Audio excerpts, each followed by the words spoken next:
और दमोह उपचुनाव को लेकर एक बड़ी खबर आ रही है। सिद्धार्थ मलैया अब चुनाव नहीं लड़ेंगे। वो कल से बीजेपी प्रत्याशी राहुल सिंह के समर्थन में चुनाव प्रचार करेंगे। सिद्धार्थ मलैया ने कहा कि पिताजी के आदेश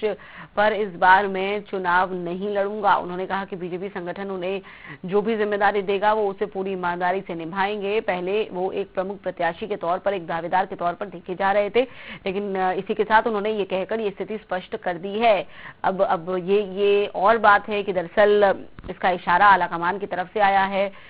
या जो भी है, लेकिन फिलहाल यानी कि जो पूरा समर्थन है वो राहुल सिंह के जीतने पर लगाया जाएगा, समर्थन उन्हें दिया जाएगा और कोशिशें यही रहेंगी कि बीजेपी की तरफ से वो जीते। तो राहुल मलैया नहीं लड़ेंगे उपचुनाव, ये बड़ी खबर है दमोह से। आपको बता दें बीजेपी प्रत्याशी जो हैं राहुल सिंह लोधी, उनके लिए प्रचार करेंगे मलैया, और उनका कहना यह है कि दरअसल पिताजी के आदेश पर उन्होंने ये फैसला लिया है, पिताजी ने आदेश दिया है और इसलिए मैं चुनाव नहीं लड़ूंगा, जबकि पार्टी जो भी जिम्मेदारी देगी मैं उसे पूरी निष्ठा के साथ निभाऊंगा। तो दमोह में उपचुनाव को लेकर के ये एक बड़ी खबर। सिद्धार्थ मलैया यहां से चुनाव नहीं लड़ेंगे और पहले वो भी एक प्रमुख दावेदार के तौर पर देखे जा रहे थे, लेकिन आपको बता दें कि राहुल सिंह लोधी जब से कांग्रेस से बीजेपी में आए थे, दरअसल कहता है कि वो इसी अरेंजमेंट के साथ आए थे। ये शर्त थी उनकी बीजेपी में आने के लिए कि प्रत्याशी तो वही होंगे और चीजें उसी दिन से तय भी मानी जा रही थी। लिहाजा और ये भी समझा जा रहा था कि अगर फैसला ये पहले से ही है, एक अनकहा फैसला है। सुदेश जी हमारे साथ इस वक्त जुड़ गए हैं, हमारे संपादक महोदय, उनका रुख करते हैं।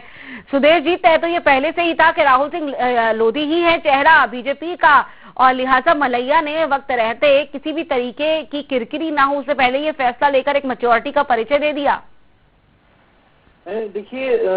रीवा, यहाँ पे मैच्योरिटी के परिचय के साथ साथ में कहीं ना कहीं लगातार भारतीय जनता पार्टी का केंद्रीय नेतृत्व और राज्य का नेतृत्व, राज्य के संगठन के लोगों के द्वारा लगातार जयंत मलैया, जो कि लगभग 35 साल से उस क्षेत्र के विधायक रहे हैं और कांग्रेस से प्रत्याशी के तौर पर आते हैं और उन्हीं को हराते हैं और उसके बाद वो भाजपा में लौट आते हैं, तो कहीं ना कहीं एक स्थिति अलग बनी हुई थी जयंत मलैया और जयंत मलैया के परिवार के लिए। लेकिन पिछले दिनों जब टंडन को कांग्रेस ने प्रत्याशी बनाया, उस वक्त ऐसा लग रहा था कि जयंत मलैया के जो सुपुत्र हैं सिद्धार्थ मलैया छोना, वो वहां से निर्दलीय प्रत्याशी के तौर पर चुनाव लड़ सकते हैं। और ऐसी जानकारी थी कि यदि सिद्धार्थ मलैया इस क्षेत्र से निर्दलीय प्रत्याशी के तौर पर चुनाव लड़ेंगे तो भारतीय जनता पार्टी के लिए मुसीबत खड़ी हो सकती है, इसमें कोई दो मत नहीं था, क्योंकि अपना एक जनाधार मलैया परिवार का रहा है, वहां पर काफी काम हुए। पिछले दिनों शिवराज सिंह चौहान जब दमोह के दौरे पे गए थे तो उन्होंने अलग से मुलाकात की थी जयंत मलैया के सुपुत्र सिद्धार्थ मलैया से, और अब यहाँ पर राहुल लोधी को जो प्रत्याशी बीजेपी की तरफ से बनाया गया है, चुनाव होने हैं, तो ऐसे में जयंत मलैया के जो सुपुत्र हैं उनका यह बयान आना कि वे चुनाव नहीं लड़ेंगे, भारतीय जनता पार्टी के लिए बहुत बड़ी, अगर बात करें तो सकारात्मक खबर है। और भारतीय जनता पार्टी के लिए उस विधानसभा में जो दिक्कतें आने वाली थी, जिसको लेकर भाजपा का खेमा चिंतित था, संगठन पूरा चिंतित था कि यदि मलैया परिवार की तरफ से खासकर सिद्धार्थ मलैया ने बागी तेवर अपना लिए तो भाजपा की यह सीट जो कांग्रेस से भाजपा में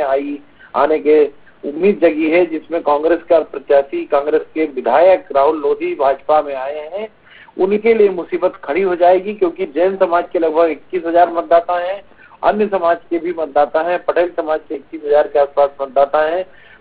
और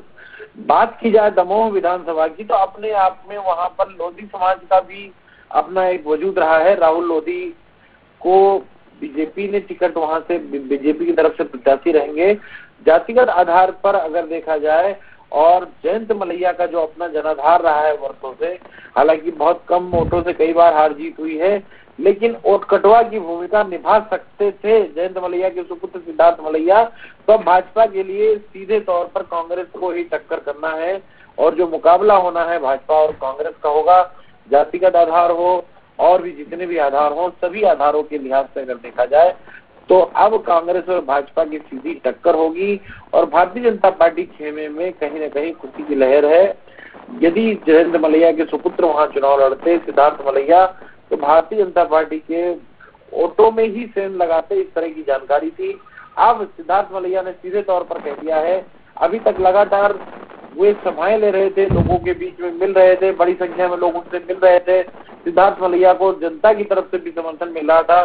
तो भाजपा के संगठन के लोग जो दमोह चुनाव पर नजर बनाए थे, उनके अंदर चिंता की लकीरें साफ देखी जा सकती थी। अब